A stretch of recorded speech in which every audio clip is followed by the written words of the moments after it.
Yesanzambwa bishimeyo olola chanza cheba noke shampula wa bishu. Parce que tu as disposé chacune d'entre nous. Atondo mingi samna ngeme bongi samosi na beto vwanda awa. Tu as dit dans ta parole que c'est l'onction qui nous enseignera.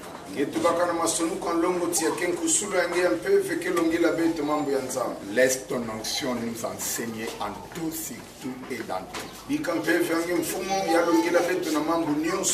je vais être un canal pour l'enseignement, les instructions, l'exhortation, l'édification des serviteurs. Nous avons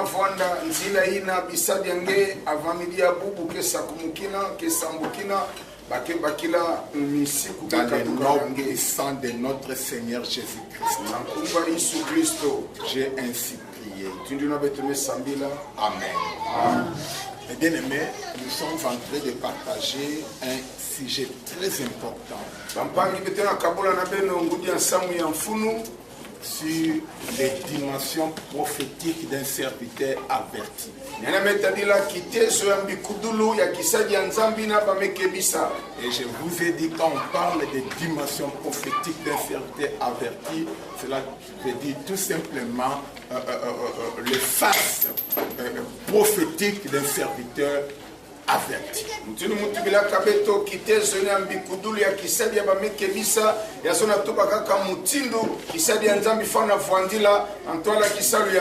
Ou les aspects prophétiques d'un serviteur averti.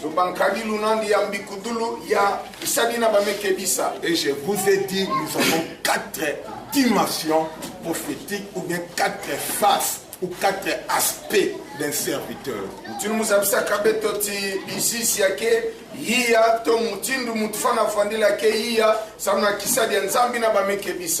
Et par ces assises, j'aimerais que nous puissions comprendre comment Dieu nous voit. Et qu'est-ce que Dieu attend de nous? Et qu'est-ce que nous devons faire sous ces différentes dimensions?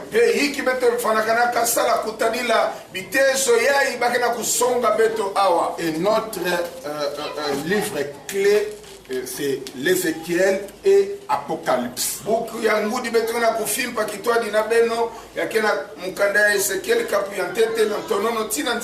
Ézéchiel chapitre 1 et le verset clé, c'est le verset 10.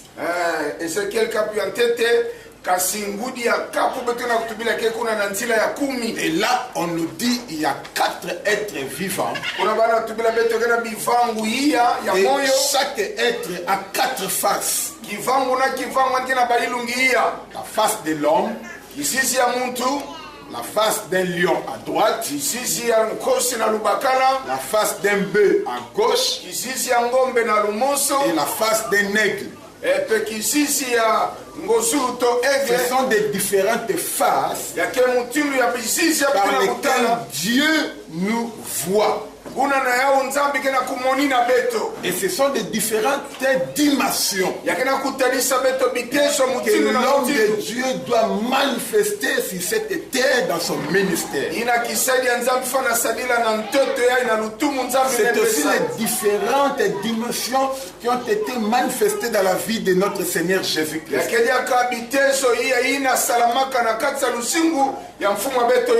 Et hier, nous avons vu la première dimension ou la première face. La face d'un lion à droite. C'est aussi les rapports d'un créateur au créatif. C'est aussi la manière où Dieu se révèle à ses serviteurs. Dans la première dimension, Dieu se révèle à nous comme Elohim. Il se révèle à nous comme les créateurs. Et nous, en revanche, nous sommes ces créatures. Alléluia. Amen. Il se révèle comme un lion. Nous devons être aussi des lions. Un serviteur de Dieu doit avoir la domination, kisadi nzambi fana vwanda mutune kena kuyala doit s'imposer, afana yala doit manifester le caractère d'un lion, afana tabisa nkadilu na yankosi doit régner, doit gouverner, afana yala afana tuabisa parce que nous sommes des lions. sana beteke bankosi. Et aujourd'hui, ekilumba bubi nous entrons dans notre deuxième dimension, betina kota na kiteso ne yazole la dimension des serviteurs avertis. kiteso ina kisadi ya nzambi La bamekebisa deuxième dimension, na kiteso yazole un serviteur doit manifester la face d'un bœuf. kisadi fana tabisa kisisi ya ngombe Parce que la Bible nous dit, biblia na kutuba tous beto nyonso à gauche, na lu ils avaient la face d'un bœuf. bafandaka na kisisi ya ngombe. Amen. Amen. Ici, Dieu, Adonai, awa nzambi Adonai est notre maître. yalike mfumu ya beto Il se manifeste comme maître. alike mkuki songaka lokola mfumu Amen. Notre rabbi. mfumu ya beto. Là, Dieu était le créateur. kuna nzambi fandaka mvangi Vous savez, il y a des fois, bemesa on peut demander babataka à Dieu comme notre créateur. betelenda lomba na nzambi mtinda nisalaka Comme yesu Elohim. mtindo Elohim Mais il y a aussi des fois, yakena mbala on va nkaka demander à Dieu comme notre maître. keke lomba na nzambi lokola mfumu ya beto to Et nous longisa sommes ses serviteurs. beto beteke bisadi nadi. Et la Bible nous dit, biblia na kutuba à gauche, la face d'un bœuf.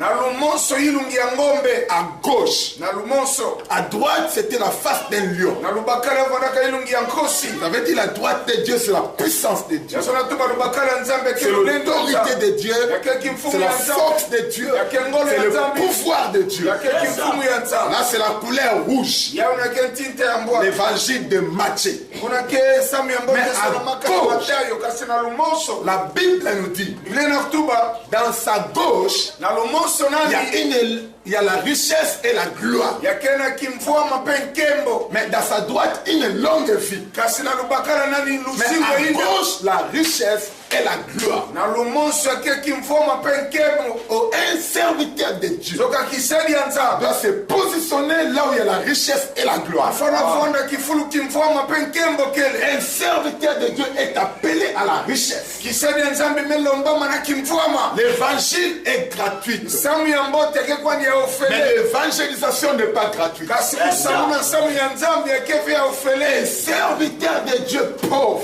kisedi ya nzambe mputu doit souffrir dans son ministère. anikemona mpasi na lutumu na nzambe mepesa Un serviteur de Dieu pauvre kisedi ya nzambe ya mputu aura des difficultés à accomplir sa mission. anikefana na mpasi ya kulungisa kisala Il nzambe a besoin de la richesse ina ntatu ya kimvwama afin de bien faire les choses. samu nangesala mambu na mbote Est-ce que bote quelqu'un nyonso. peut dire Amen?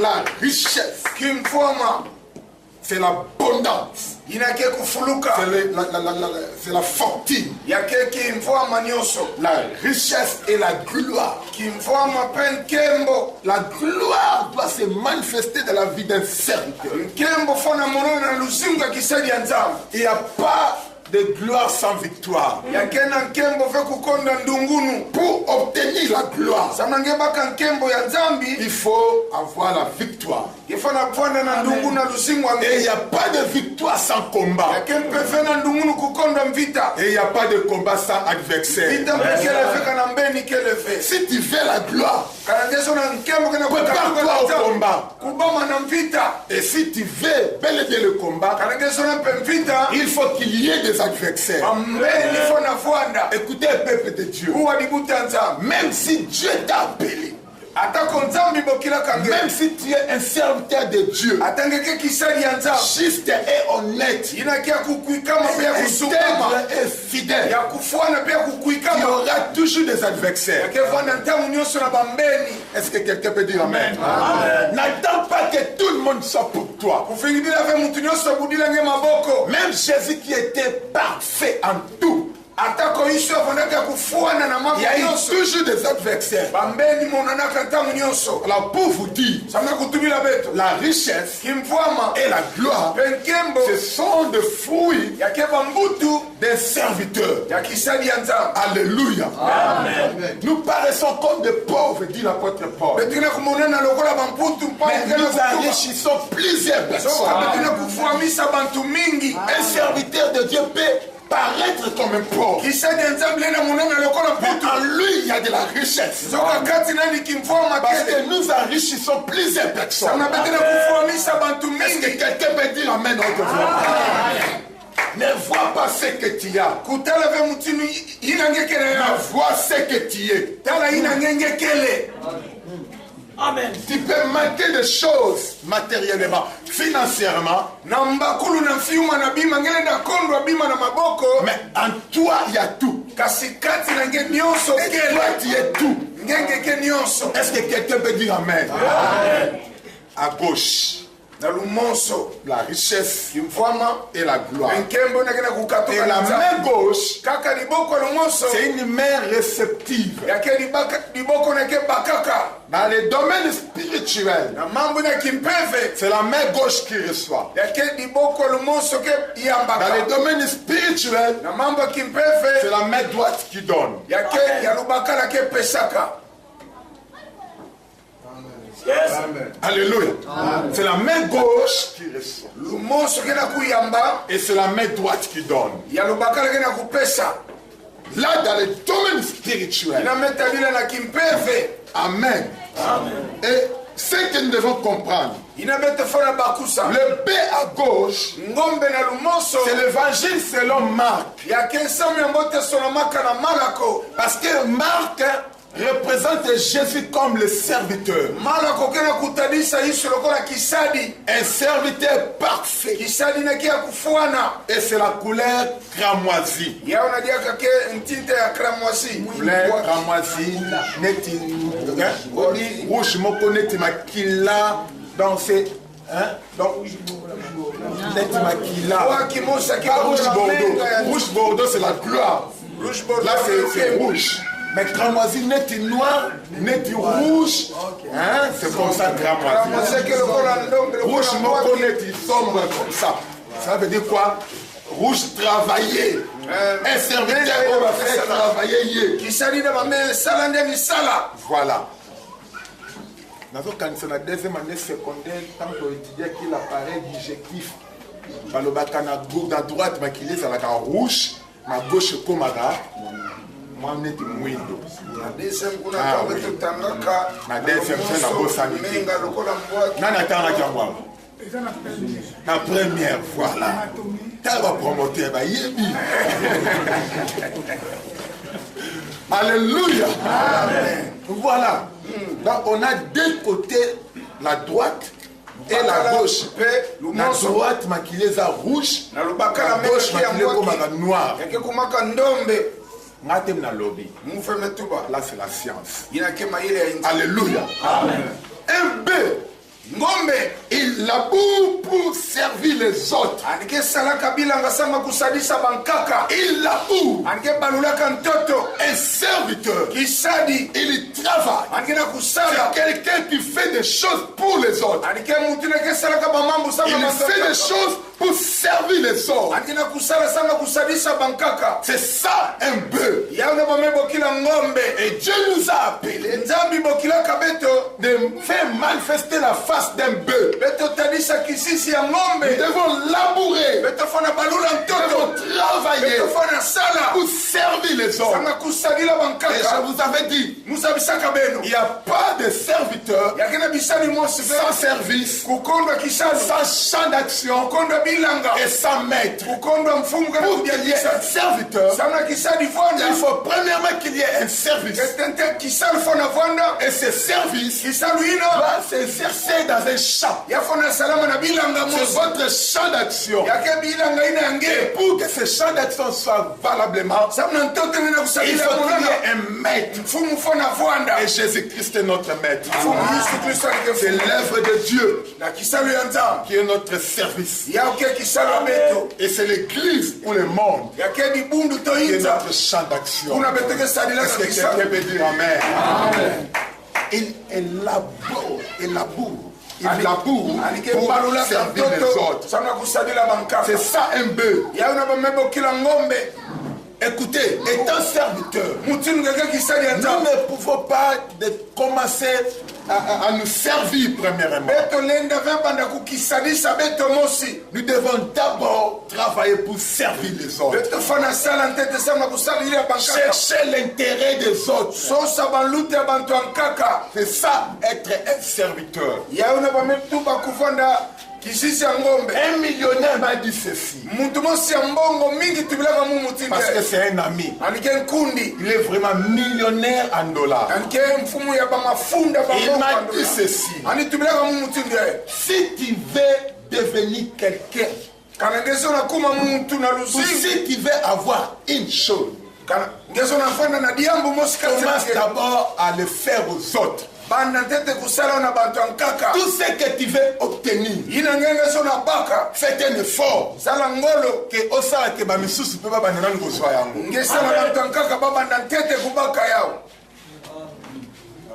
Alléluia. C'est ça être un serviteur. Être un bœuf. Il se sacrifie pour le bien-être. Un bœuf se sacrifie pour le bien-être. Un serviteur, c'est celui qui se sacrifie pour le bien-être. Le bien-être de son ministère, le bien-être de leur église, le bien-être de la nation. Ce sont des gens qui se sacrifient pour le bien-être. Na bœuf, tout le monde a lait. Lait. Miliki. Alléluia. Amen. Ngombe. Miliki kebimaka. Un serviteur doit faire sortir de lait en lui. C'est pour cela hier nous avons dit. Ses dents seront blanches comme lait. Le lait. Pourquoi? Parce qu'en lui il doit faire sortir de lait. Amen. Amen. Et quand Dieu dit à Moïse, j'ai vu la souffrance de mon peuple qui est en Égypte. J'ai entendu les cris qu'ils font pousser ces oppressions. Je connais ces douleurs. Je suis descendu pour les délivrer. Pour les faire monter dans un bon et vaste pays. Dans un pays où coule le lait et le miel. Pourquoi dans un pays où coule le lait? Les coquilles jamais coulées kozana ceux qui va vache bazade. Cela veut dire quoi? Dans un pays de vaches, de bœufs. Et on ne peut pas avoir de vaches grasses sans une terre fertile. Cela veut dire quoi? Dans un pays fertile, sur une terre fertile, c'est alors qu'il y aura des vaches, c'est alors qu'il y aura le lait. Amen. Dans un pays où coule le lait et le miel. Pourquoi le miel?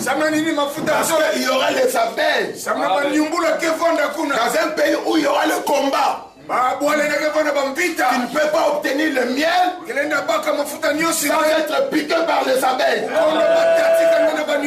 Même si la terre où Dieu veut t'amener, il y aura toujours des combats, il y aura toujours des abeilles. Mais tu n'as qu'à persévérer jusqu'à la fin. C'est ce que la Bible nous dit. C'est lui qui persévérera jusqu'à la fin. Sauvé. Un serviteur de Dieu a abandonné Kate malgré les problèmes, malgré les échecs, malgré les difficultés, malgré la souffrance. Un serviteur de Dieu, c'est celui qui va tout droit. Comme ces quatre êtres, va toujours de l'avant, va droit de l'avant. Amen.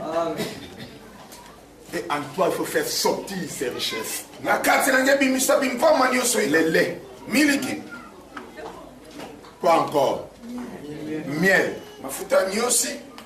Quoi? La vache. Viande. Musuni ya kudia. Viande. La vache. La peau. Mkanda. Peau. La vache. Nini sous. Fromage. Fromage. La vache qui rit. Non, il y a un ngombe negena kuseka. Ngekudia tete pe. Fromage. La vache. Kasi ngombe. Ana sekisani. Donc il faut obimisa biloko oyo bana osekisa bana. Ngefana bimisa ma mbuna kebana sekisa. Cela veut dire quoi? Yazona Un serviteur de Dieu fait ça que c'est mon cas na ba. Qui sait des enfants de pesaka qui est na bantu.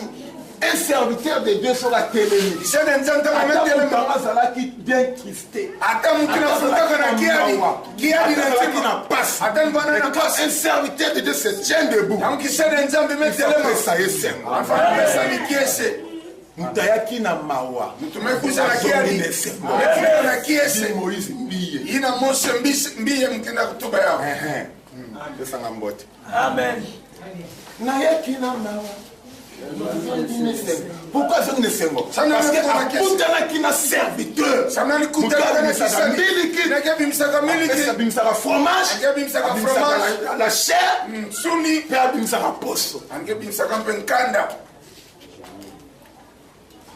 c'est ça être un serviteur. Il y a un homme qui s'est dit. Au cogito pour la serviteur. Il est devant qui s'est dit fait. On veut passer bateau passe na mawa la crainte non. Quelqu'un a pour passer bateau qui a dit non passer. Il ne faut pas intimider les fidèles. Pas musaka pas même un gagnant d'ambi fait. On m'a dit on a quatre boum on entend la parole on kufa. Il n'a pas musa bantu. Amen. Prophète Ngaki. Ah. Alléluia. Amen. Ça veut dire quoi? Oui, en réalité c'est ça. Mais le lengi no le belango. Kasi mutinu ka tubila yao. Pas pour nous bangisa ya. Kesa na konsa wonga fe. Quand le belena tali c'est espoir et puis espérance. Mutadisa ni kifufu kele peleko nyoka lendeka fwa. Eloko na omona. Yambo muna mona. Na omona nyoka. Muna mona nyoka. Mais na yebi loko mo Jésus déjà ça plus pour ça que nyoka. C'est ça. Au tali c'est mo la kese mutaza likolo ya. C'est simple. Amen. C'est simple. Mais ceux qui n'ont pas de bon, on a dit qu'il y a une capacité à nous embêter, à commis au banga banga. On la perd, attire la présence du diable.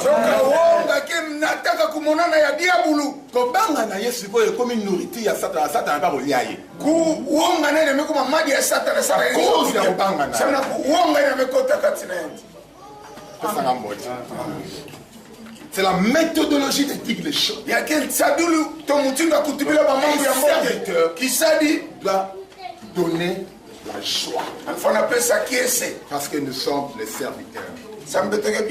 Dans les livres ou l'évangile selon Marc, je dit Jésus est représenté comme un serviteur inlassable. Il ne se lasse pas de faire quelque chose. Un serviteur inlassable. Un serviteur infatigable. Nous devons être des serviteurs infatigables. Amen. Amen. Infatigable. Quand il y a l'occasion de faire les choses, il faut le faire. Jésus a dit cela. Il faut que je fasse l'œuvre de celui qui m'a envoyé tandis qu'il est jour. La nuit vient. Où personne ne peut travailler. Pendant que tu as encore l'occasion, fais l'œuvre de Dieu. Parce qu'il y aura un jour où il n'aura plus la force de le faire. Même si c'est Dieu qui t'a appelé, il y a ce qu'on appelle le poids d'âge. Tu n'auras plus le temps de prêcher matin, midi, soir. Tel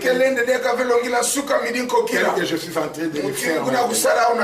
Il y aura un temps, je n'aurai plus cette force de prêcher le matin, de prêcher à midi et de prêcher le soir. Pourquoi? Peut-être à cause du poids de l'âge. Cela veut dire, tandis qu'il est chaud, c'est l'œuvre de Dieu. Fais ça inlassablement. Sala okulemba fe. Fais l'œuvre de Dieu. Sala ki sala nzambe. Parce que le jour passe vite. Sama bilumbu kana luta solo C'est solo. pour ça que Moïse a dit, Yana Mose oh Dieu, o nzambe. apprends-moi à bien compter les jours. Longisa munu musaba tanga bilumba munu mbote. Il faut compter les jours. Tanga ka bilumbu. Bonne année. Bonne année. 50 ans. Vula makumitani. 50 ans. Vula makumitani. Bonne année. Bonne année. 51. Makumitano na mo. Bonne année. Bonne année. 60 ans. Makumi samba. Yo c'est pour la bonne année. Ina kuyangala na bonne année. On s'en permet la loi. Ina kukusanga malembe malembe.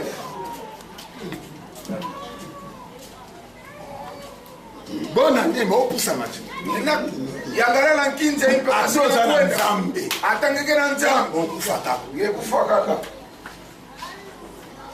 Ça va te dire, on pousse à terre. Moi, je vais pas ni mort. Anina matambo oti. Pesa na mambo ya ife. Tala. Ata onction des autres amon ndenge ni. Ata mafuta ya Ata mpepe kana Nzamba kudada na nge. osale la yo ndenge ni. Ata nzambe tu ngesadila nge iki muti. Yeba to okufa taka. Saba kana beteke kufa À kaka. moins que Yesu aya. Tubana Yesu kuisila. Même Lazare o Yesu aseki saza wapi. Lazaro ya Yesu futu munaka dike wapi? Lazare asa wapi. Adike wapi? Okufa Yesu pona ni. Sana ne mfila ka dia. L'homme de la guerre ressuscité par Jésus. Yani ba futu munaka na Yesu. Cela veut dire quoi? Pesa na tuba nini? Il faut travailler Yefona sala. pendant que tu as l'occasion. Tangu mpasila kena kupesa mina. Fais l'œuvre de Dieu. Sala kisalo ya nzambe. Parce que nous sommes des serviteurs. Sabeteke bisadi. Nous rendrons compte à notre maître. Beteke futu sa mfuti na Comme mfuti les parabole de talent. Yake lokola na. Tu as eu 5, qu'est-ce que tu as fait avec ça? Yabaka katanu nini nge sala kana Je ya. fais fistrifier. Mubuti saka Toi, ya. tu as eu 2. Je Nge so. fais fistrifier. Mubuti Et saka. toi, Nge. rien. Kima mosive. Mauvais serviteur. Isali ya imbi. Dieu. Aza nzamba ba intérêt. Nzamba like nzamba baluta. Soki nzamba azo trouver intérêt na yete kati na yo akolongolo na mokili. Kana nzambi kana mona luta na lifena lusingo ngani ke katula ngena inza. Akolongolo na sacerdoce na. Kana likatso ngena inza fela kisalu nanga nke katula nge. C'est comme cet arbre-là qui ne produisait pas de fruits. Yake lokola inti ya fana buta mbutu ve. Qu'est-ce que le laboureur a dit? Iki mfati fana Pourquoi katula. occupe-t-il la place inutilement? Sanga nini ngi fana awa na pamba kaka. Nzamba aza na posa bato baoccupaka place inutilement te. Et si quand nyonso ozali ozala titulaire ou bien te, il faut travailler pour place na yo ezala occupé inutilement te. Sala sama kifulanga ya kombo ave mfumu. Et ba misusu si bakoti na ina na grâce Bankaka bamekotaka na mvula ya levo. nzamba alingaka coupe bango Nzambi zonaka senga. asengeli na totiki na nani otomekotya bafinie mai totala soki akoproduire soso okoti na na grâce yayi prolongation pour toi ozoyeba Bamekuedila nge mvula. Mosinga te. kusaba. Si tu ne produis pas de beaux fruits, Anengena buta bambutu ya mbote ve. okauka ndenge Yesu akausaki nzete wana. Ke yuma mutindu Yesu Parce que yumisaka Jésus Yesu. cherchait le fruit. Samna Yesu fana sosa bambutu. Oyebi Yesu aya koluka na mesika lona te. Yesu kwa sosa taki fulani kuna ka. Aye pa na ya luka fruit. Akuza nenge sosa mbutu. Amoni te pesi ekanda. Ani mona kalme fuema. Or, Nzoka. la Bible nous dit Lena kutuba. ezalaki pendant saison ya fruit wana te. Ya fana ka nsungi ya mbutu fe fana buta. Cela veut dire quoi? Asona tuba nini? Ata eza saison na yo te. Ya atake nsungi ya ngeve. Tu n'es pas le titulaire dans ce ministère-là, dans cette église-là. Ngeve mtikena kutwadisa na libundu Tu es ila. responsable. Nekeki Il y a le pasteur titulaire. Pasteur ke Toi, fana. tu n'as qu'à donner le fruit. Nge buta kaka mbutu ya nge. koloba te ke no eza nango église na nga te amonipesa mpo na nini Ke kukipesa sana eza nini? église na yo te Ya mesa église ya ngeve kasi ya nzambe nzambi. lokola yo oza kookipe place wana Lokola ngekena kubaka pesa bafruit Limisa bambutu ya nge. pesa bafruit Limisa bambutu. otenga mokona okoma na église na nga Okoma na likumba mokoso eza kati na nga omona ndenge nani yebiso okekobima Nani zapesa saka kebima? nani anga yebiso okekobima Nani mesa bisenge soki nanu wana ezobima te Kana fana okuna ebima na nini kuna kebima iki mutini. na zamba kuna obo million te Na mpinde okolete okene wana Oso kolete ngekona na. esanga mbote ko Amen. donne de fruit Même si ce n'est pas ta saison. Même si ce n'est pas ton ministère. Occupe une place là-bas.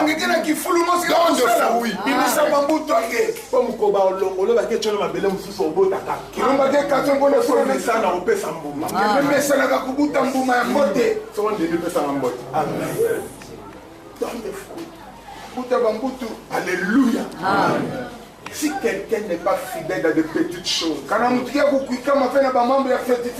sera fidèle dans les grandes choses? Sois fidèle dans oyo ya mutu te.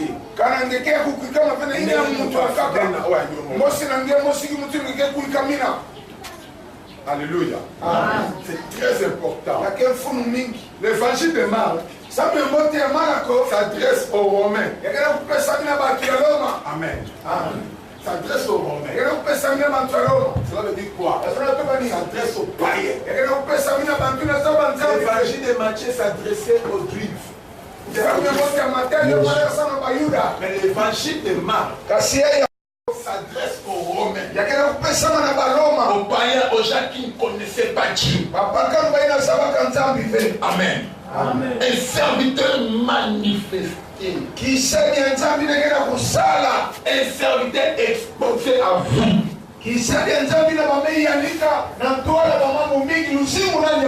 Toujours à l'œuvre. La face d'un peu. La face d'un serviteur qui est toujours à l'œuvre. C'est la face d'un serviteur rejeté. Les gens peuvent te rejeter, mais tu n'as qu'à te donner à l'œuvre. À l'œuvre de Dieu. Un serviteur obéissant. Le pain la boue. Malgré que Bilon voilà au lien côté, mais il est là, obéissant. Il y a des fois on le frappe. Il continue toujours à travailler. Même si le livre va travailler, ça être un peu. Plus on le frappe, plus il est fort. Plus il travaille dur. Plus on le va plus il faut travailler. Ça être un peu. Pour faire sortir la richesse qui est en toi. Pour que la gloire qui est en toi puisse se manifester. Être humble. Obéissance. L'obéissance premier que les sacrifices. Et le mot clé de cet évangile, l'évangile selon Marc, c'est aussitôt. Quand on lit cet évangile, vous allez bien voir, on parle souvent de aussitôt. Aussitôt. À l'instant. Plus de 40 fois. On a écrit aussitôt ou en l'instant. C'est l'évangile le plus court de tous les évangiles. Mais c'est l'évangile dont il y a plein de miracles. Si vous voulez comprendre le miracle dans la vie de Jésus, c'est dans l'évangile de Marc. Plein de miracles. Plus de 19 miracles.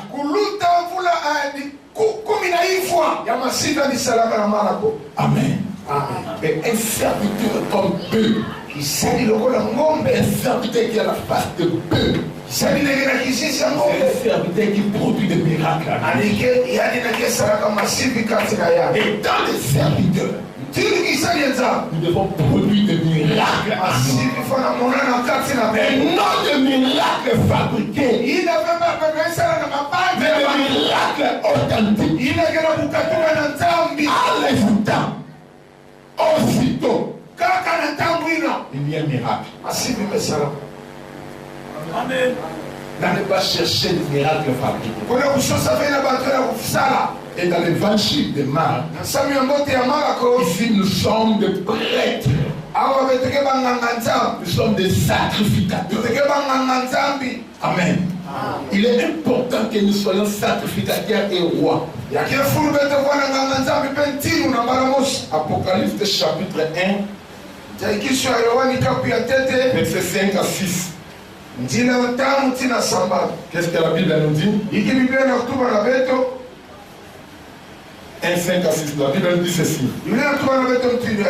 Et de la part de Jésus-Christ, le témoin fidèle, le premier des morts, et le prince des rois de la terre, à celui qui nous aime, qui nous a délivrés de nos péchés par son sang. Par son sang. Et qui a fait de nous un royaume. Qui a fait de nous un royaume. Là nous sommes des rois. Virgule.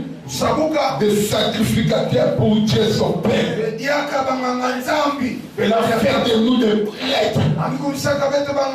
Des sacrificateurs pour Dieu son Père. Amen. Il a fait de nous des sacrificateurs. Il a fait de nous des prêtres. Les prêtres intercèdent. Et le roi gouverne. Comme un roi, nous devons gouverner. Mais comme un bête, comme un prêtre, nous devons intercéder. Le prêtre demande et se tient entre un peuple et un Dieu. Un prêtre ne donne pas des ordres comme un roi. Un roi dit, mais un prêtre demande. Parce qu'il est là comme un médiateur entre un peuple et un Dieu. Et par exemple, quand Jésus plaira sur le péché de Jérusalem, il opéra comme un prêtre. Amen. Amen. Matthieu chapitre 23 verset 37. La Bible dit ceci. Jérusalem, Jérusalem, qui tue les prophètes et qui lapide ceux qui te sont envoyés. Combien de fois ai-je voulu rassembler tes enfants? Comme une poule rassemble ses poussets sous ses ailes. Et vous ne l'avez pas voulu. Je vous avais dit, il y a des serviteurs qui sont là et qui ne demandent pas. Jésus plaira. Il plaira comme un prêtre, comme un serviteur, et non comme un roi. Parce que l'état roi, il ne pouvait pas plairer. L'état roi, il devait commander, gouverner, diriger. Mais étant prêtre, il devait intercéder. Il devait demander. Il plaira Jérusalem, Jérusalem. Étant des prêtres, nous devons pleurer pour les âmes perdues. Pour les âmes perdues. C'est très capital. Et c'est très important. Étant serviteur, il n'est pas seulement été appelé. Parce que l'appel n'est pas seulement une invitation, c'est aussi une injonction. Ce n'est pas seulement une invitation, c'est aussi une injonction. Si Dieu t'a appelé, il ne t'a pas seulement invité, mais il te donne aussi les injonctions. L'ordre de nous présenter devant les juges. Un jour, il nous dira, je t'avais donné des injonctions. Qu'est-ce que tu as fait?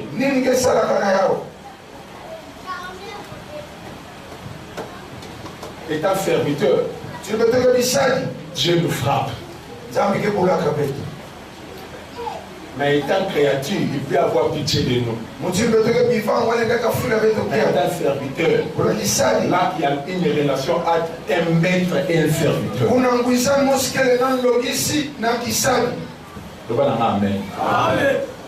Parce qu'il y a des gens qui ne comprennent pas. La serviteur de Dieu. Les serviteurs soit commettre une faute, il faut frapper. Parce que dans une entreprise, il y a ce qu'on appelle les règlements intérieurs ou les règlements d'entreprise. Si beaucoup qui m'ont bien pour règlement, on a des sanctions pour frapper.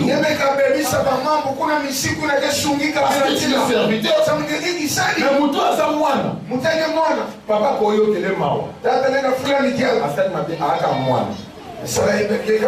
Mais un serviteur, koyo kele mawati. Pourquoi que je suis pasteur dans mes entreprises? Il y a d'autres qui disent moi ça m'a comme le pasteur. Pourquoi? Nous sanctionnons non pas comme étant pasteur, mais nous sanctionnons comme maître. Pour nos serviteurs, règlement intérieur des années. C'est ça ma mode. On a un serviteur, mais maître Azalia. Est-ce que tu fais des choses par rapport à la vision de ton maître? Il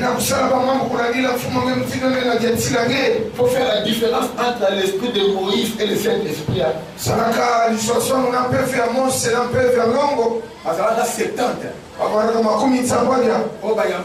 L'esprit de Moïse. Combien? 2. Bibalé. On va tirer la vie, on va recevoir l'esprit à Moïse. L'esprit à Moïse. Il y a des gens qui sont avec nous, mais ils ne sont pas avec nous. Ils sont présents dans nos ministères, mais ils ne sont pas avec nous. Et ils ne reçoivent pas l'esprit de leader. Mais il y a d'autres personnes qui sont restés là en vie, mais ils sont avec nous. Et ils reçoivent notre esprit. Oui. Il y a un remarqué quand Jacob a béni Bananaï. Il y a un violent.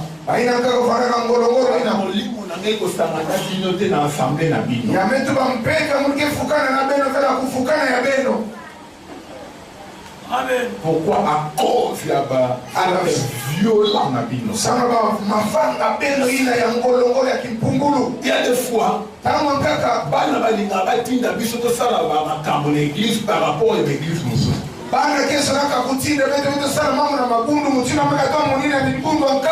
Parce que à l'église on est travailler. Chaque église a sa propre vision. Chaque église a sa propre mission. Pour pousser pasteur Nayote, nous sommes homme de Dieu pour ça la tête à la mission naïve.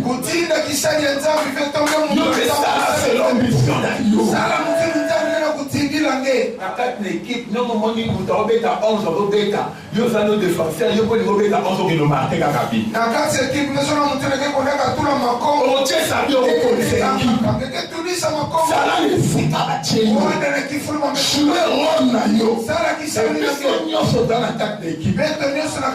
Et la victoire, mais Nélo, étant des serviteurs, vite avec ton abeto. Ennemi commet la mission des diables.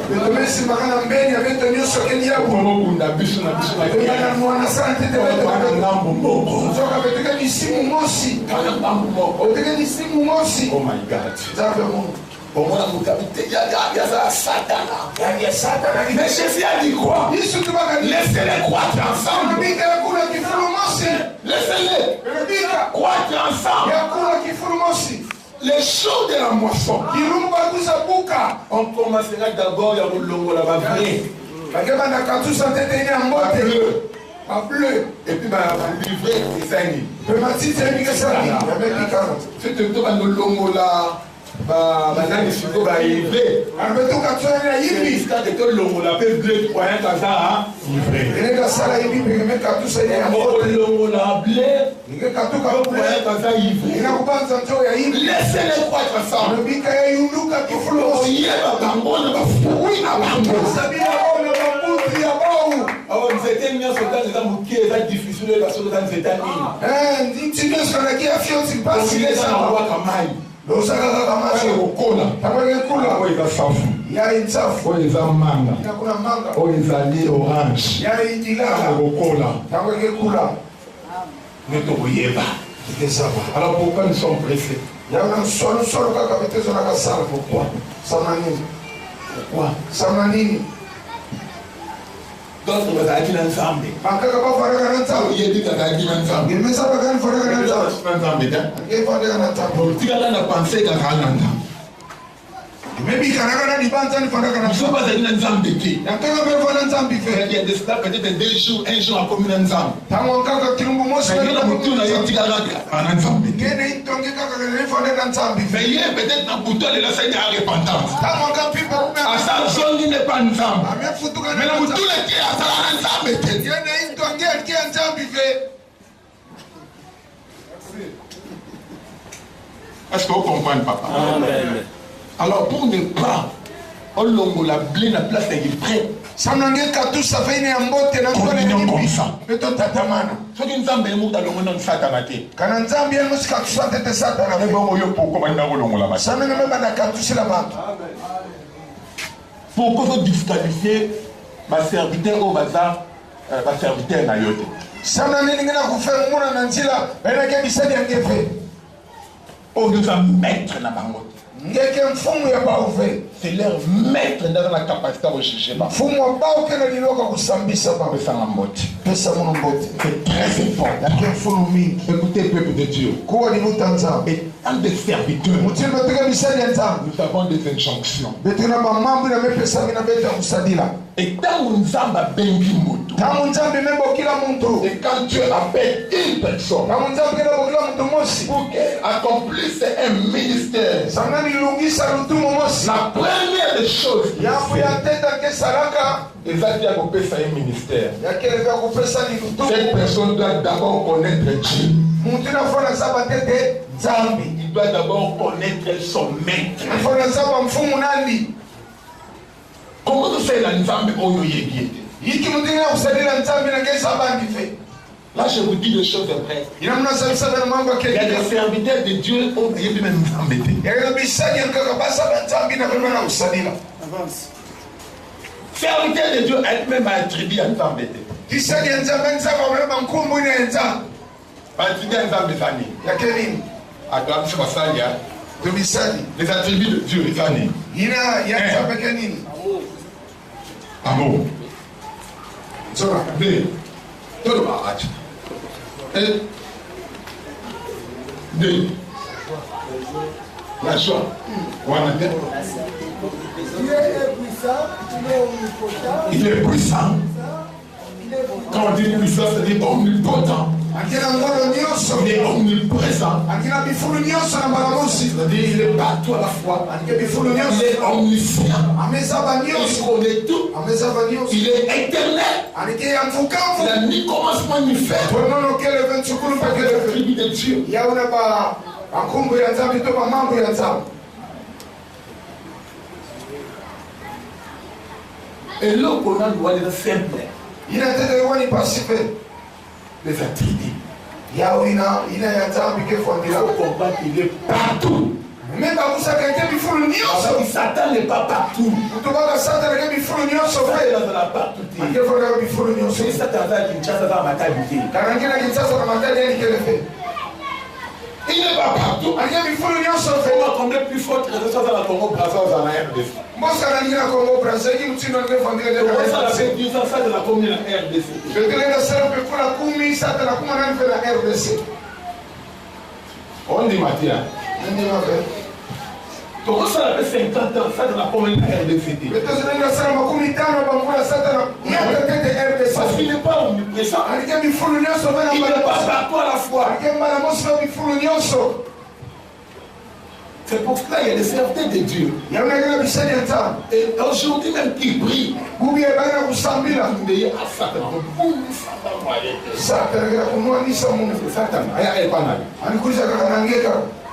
Satan. Non, il va Satan en personne. Il va Satan. Dieu veut Satan là. Il va Satan.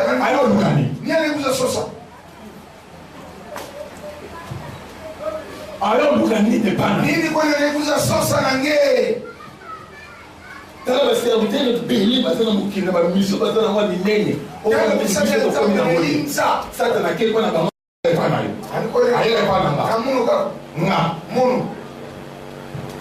Oh Satan, oh Satan, ce sont ces démons qui sont presque partout. Mais Satan, tu vas lâcher. Tu vas lâcher. Même ça, on a Satan avant. Satan. Oui, Lucifer, il y a un Satan. Lucifer en personne, il y a un ndoto.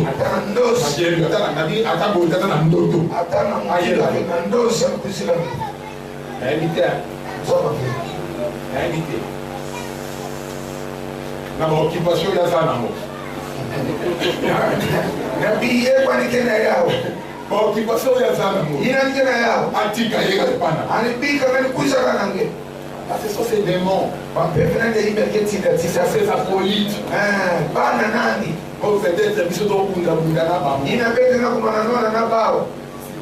Ce sont ses disciples. Ce n'est pas Satan personne. Il n'est pas omniprésent. C'est notre Dieu qui est omniprésent. Il est partout à la fois. Ce n'est pas partout. Et ne veux pas nous dire bon, on a Satan partout. Satan au nom de Jésus. Et puis, on vient à Yesu pour mettre le bas. On dit que tu as un commandant, mais pas ma femme. Je sais qu'il va pas bénir Yesu.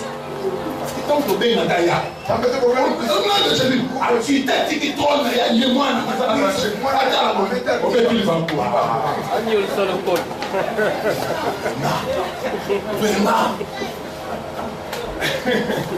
Parce que tant que bien dans Gaïa, mon Afrique a danger.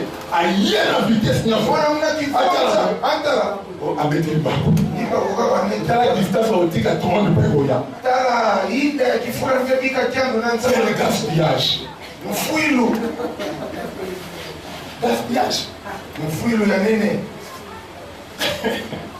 Alléluia. C'est très important. Dieu est tellement grand. Tu n'es pas dans l'église, mon colonel. Est-ce que vous avez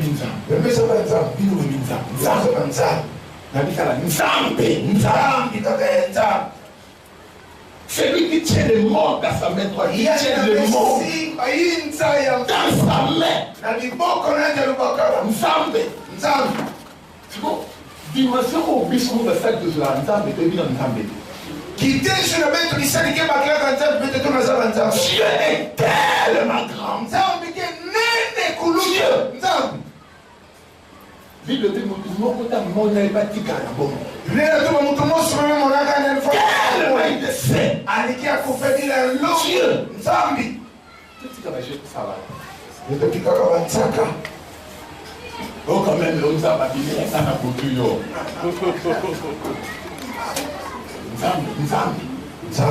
Nzambi.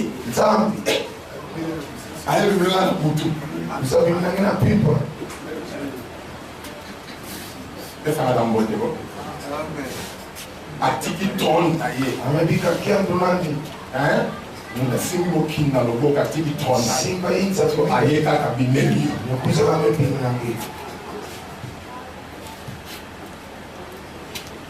Comment est-ce qu'on va ta adultesse que nous avons bien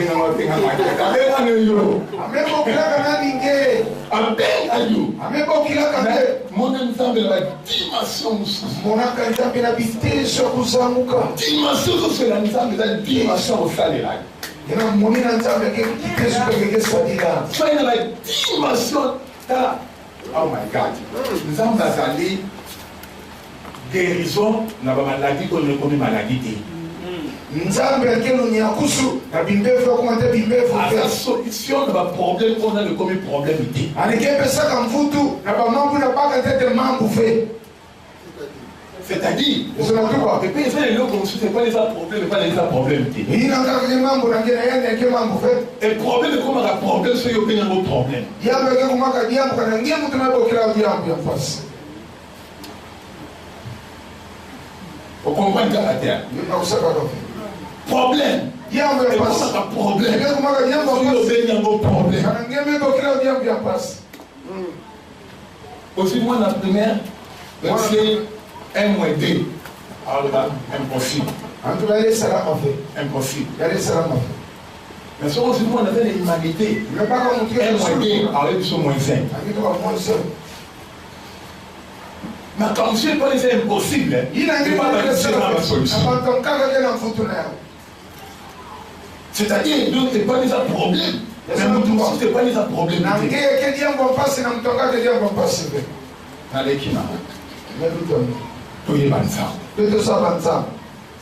Tu ne peux pas servir un maître qui est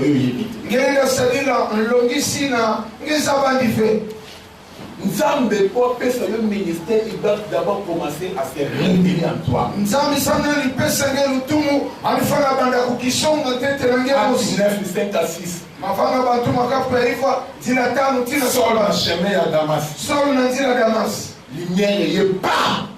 Tellement mekuza na mbalamos akwei. Amekubwa avec pofu. Laisse-moi vous fort. Yo comme tu n'as pas me mettre à l'objet sol pourquoi me persécutes-tu? Parce que Saul croyant qu'il servait Dieu. Il y a des gens comme ça très sérieux dans les gens servi parce que Nzambe a béni été.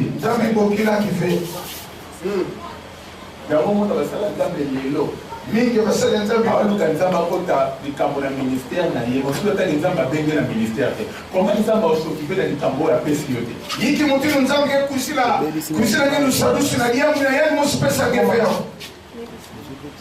comment yiki mutino pourquoi ça n'a ni qu'est-ce que ça a répondu qui est-il Seigneur ngekenani fumu il a dit je suis Jésus Muke Yesu persécuté. Il n'a pas ina.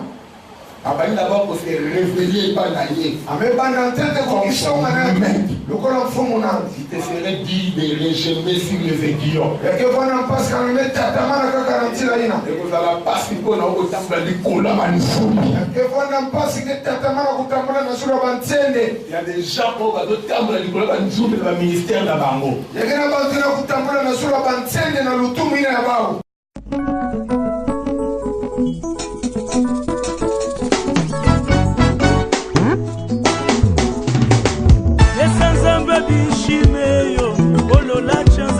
Banoke shambula wa bishume tumona bukola bebe esanzambwa bishime yo olola chanza che banoke